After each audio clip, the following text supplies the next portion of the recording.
Hey everyone, it is Shannon, and I am here today with a book review, and today we are going to be talking about Dune by Frank Herbert. But before we get to it, I just do have to let you know that this is one of the titles that is going to be one of my catch-up reviews. So this is a book that I read while I wasn't filming videos, so my memory is a little bit sketchy because I wasn't anticipating doing a video about it, but given the fact that this is on multiple projects, and even something upcoming, I felt like it definitely deserved its own video for us to get a chance to talk about it. It is a title that's on both my Shannon Reads Those Books exploration, as well as my Sci-Fi Fantasy and Weird exploration, as well as it's being adapted to a film, hopefully to be released at the end of 2020, but who knows given COVID. And also, I think it was one of my oldest books added to my GoodReads TBR back in 2010, so it hits a lot of marks. So just for some little context on a few of those things, I started the Those Books project back in 2014, and I'm working my way through classic, iconic, zeitgeist, highly referenced and influential titles.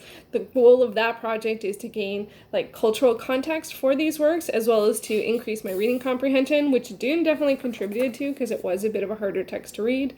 And then the Sci-Fi Fantasy and Weird exploration I started back in 2016 when I recognized that I wasn't reading a lot of science fiction and fantasy and hadn't read any weird, and they're genres that I consider myself to be a fan of. So I made a list and I'm working my way through it.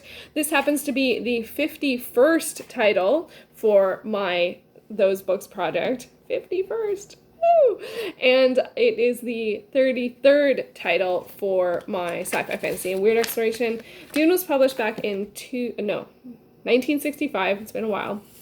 It's the first book in an 8-book series, if I understand correctly, and there are multiple additional series, some after, some before, and some are written by people other than Frank Herbert. So it is an entire world. This definitely falls in the genre of classic science fiction. I also put this sort of like fictional monarchy, which is I don't know if there's a different term for that, but I consider it fictional monarchy. And I think it is probably, for me, I know it best from the 1980s film with Sting, as well as the idea of the whole dust. And with the book, one thing that it's definitely known for is polarizing opinions. People either love it or do not like it or DNF it. It is a long one. My copy was 894 pages on Kindle, although about 100 pages of that was appendices, which I decided not to read because, no. I read this back in, I started December 2019 and I finished it in March, and I ended up giving it an 8.5 out of 10. I ended up quite enjoying it, and I was rather surprised about that. It is, and I did have some challenges with it, but it was more understandable than I expected. It just was really, really long. It was just really long. And there are a lot of characters. That's definitely one of the things that I had a challenge with it. Why I decided to read it now or then was because it's being adapted to a film. And as I said, I hope it's coming out at the end of this year, but who knows. It has been, there was the film in the 80s, and I think there was a mini-series as well. I did rewatch the 80s movie on Google Play. It is actually now on Netflix here in Canada. And, the description of it is, so out there, and I'm like, is that really what it's about? I don't know. I don't know.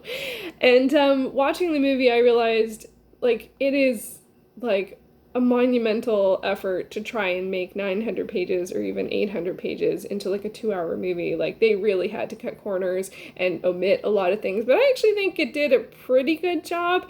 And if you're unfamiliar with the story, we follow the Atreides, Paul, how do you say your last name? Atreides family, Leto, Paul, and Lady Jessica, who are on the planet Arrakis, which is a desert-like planet and has the resource of the spice, which is a drug, which sort of drives the economy, I guess, and also is... I don't know about that. Then we'll just say that, it's a big part of the planet. So we follow them, and then there's a whole bunch of the fictional monarchy and political leanings and political positioning. There's emperors, a baron, Harkonians, who I can never remember. I can never remember who the Harkonians were. There's magic, there is fighting, there's prophecy. This really has a lot going on in it. And I would actually say, for myself, even though this totally, without question, fits the definition of science fiction, to me, it really feels much more like fantasy. Like, I know we're on another planet, so that means science fiction, but it just feels like fantasy. Just the fact that there is magic and the spice and stuff like that and prophecy. How many prophecies are there in science fiction? There probably are. I don't know. Let me know. What do you think? Prophecy. Does it have to be one or the other? I'm not the genre police. I like to talk about genre. And for me, this really sort of meets both. Like, it really has the spirit of fantasy with it. And even though it definitely, without question, is science fiction. So one of my questions I always ask myself is, did I understand it? And with this one, it's a little hard to tell because I have seen the movie multiple times. I grew up with the movie. So I had a sense of the basic plot, but who was who? No clue. And a lot of this is about that political positioning. People want control over the planet. They want the spice.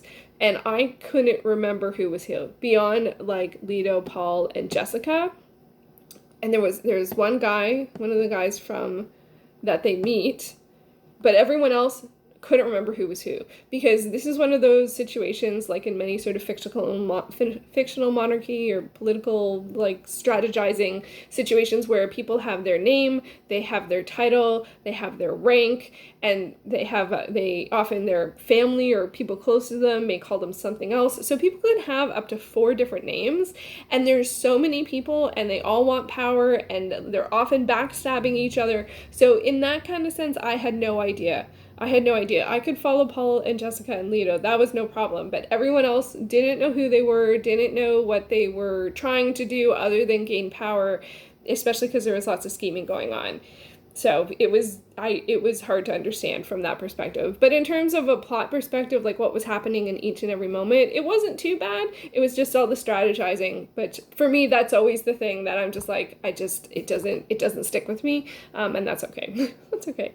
But my next question is, did I enjoy it? And I would actually say yes. I am very surprised to say that I did enjoy it. I liked the characters. I liked the story. I liked especially with Paul and Lady Jessica, and like the being in the desert and learning things and trying to come up with new alliances and stuff like that. I found in training and stuff, I found all of that really interesting, and I really liked the characters around that. Also, the prophecy stuff was a little like, but there is magic, which was pretty cool. So I was surprised. And I would say generally it is more understandable than I expected. And I'm curious, if you have read this and you DNF'd it, what was there a particular point that you were like, I'm out? And also, had you seen the film? Because I think for me, seeing the film let me know a sense of where we were going, so I could sort of like hold on lightly to the plot points and the characters that I really enjoyed, and I sort of let go a little bit of trying to need to understand everything. And also because I'm just not a big fan of political strategizing. I just like, I don't really care that much.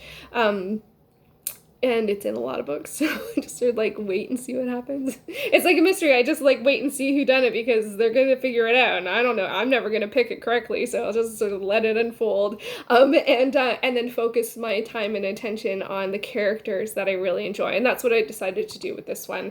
So another question I had was it what I expected? And I would say no. Like, I really thought this was going to be a challenging read, and it is in terms of the fact that it's long, and I did not like the fact that there weren't chapter breaks in the Kindle version. It's separated into sort of like book 1, 2, and 3, but very clearly within those books there are chapters. They're just not named chapter, but they all start with like an entry from a log type of thing, and for some reason they're not marked as that. So at some point, because I like to read to the end of the chapter, because I like to close like a story moment before going on. So at some point reading this, I actually just wrote down all the page numbers of where those breaks were, and then it was okay. Then I could just read one, read another. But I actually was surprised. I thought it was much more accessible than I thought. It just was really long. It was really long.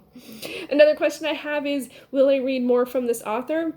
And I would say probably no. Like I feel like I got a lot from just reading this particular story. If there are films or TV shows or whatever, there actually is apparently a TV show about the women in the story, which is interesting because they hold a very interesting position and have a sort of different situation going on.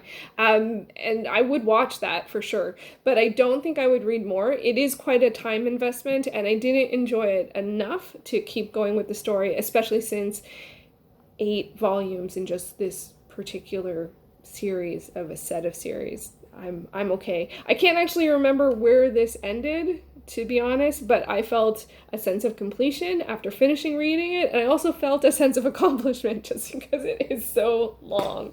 Another question I have for myself is this the genre that it stated? I think I talked about that already. Like, it is definitely science fiction. We're on another world. There are ships that go from world to world, but for me, there's so much fantasy in this one, in terms of the magic and the prophecy element. So, and I'm fine with that. I'm cool. Like, I literally, I don't know anyone who calls this fantasy, but it just reads like fantasy to me. Like, it really does. Like, the sort of, mystical elements. I'm like, do we see that in science fiction? So that sort of tends to be the leaning point of one to the other, but it definitely has both. So, and that's totally cool as well. So those are my thoughts on Dune. Let me know, have you read it?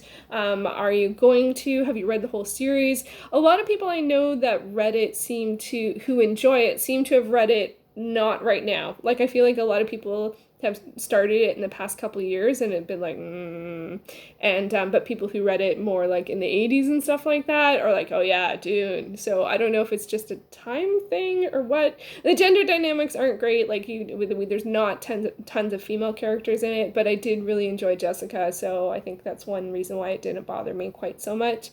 But I didn't feel like there were bad gender dynamics.